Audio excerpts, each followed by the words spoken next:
If your mom asks for some cake, you better make her some cake. So I'm only gonna be making half of the recipe because this makes a whole bundt cake, and this is just for my mom, so I don't think she'll eat the whole bundt cake. First, I'm gonna add in my butter, and it's nice and soft. And sometimes room temperature butter sticks to the wrapper, so make sure to get all the butter out. Then I'm gonna add my sugar, and I'm also gonna be adding my vanilla and also some vanilla bean paste. Then I'm gonna cream my butter, sugar, and vanilla until it's nice and fluffy, so about 1 to 2 minutes. Then I'm gonna separate my egg whites from my egg yolks. Whenever your recipe calls for you to separate your egg whites from your egg yolks, expect a super fluffy cake. But you wanna make sure that you don't get any egg yolk in your egg whites, or else it won't fluff up. Then I'm gonna add my egg yolks.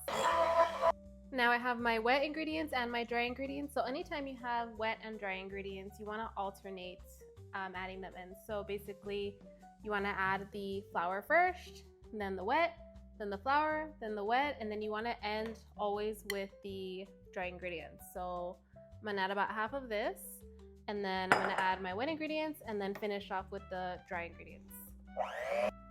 And then I'm finishing it off with the flour.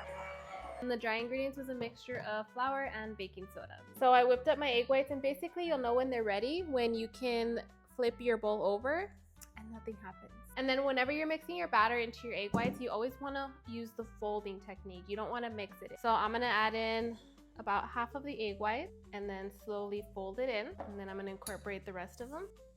So basically you'll know you're folding them when your spatula is to the side and you're just flipping the batter over like that instead of having your spatula upright and mixing it. Okay, once your egg whites are already mixed in, I'm gonna go ahead and prep my pan, spray it with some oil, add a little bit of flour, and tap it and turn it. That way the flour covers the entire pan.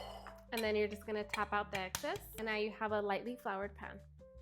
Alrighty, and your pan should look like this. So one secret when you're making pound cake is to not preheat the oven. So basically you wanna put the cake in a cold oven and then bake it.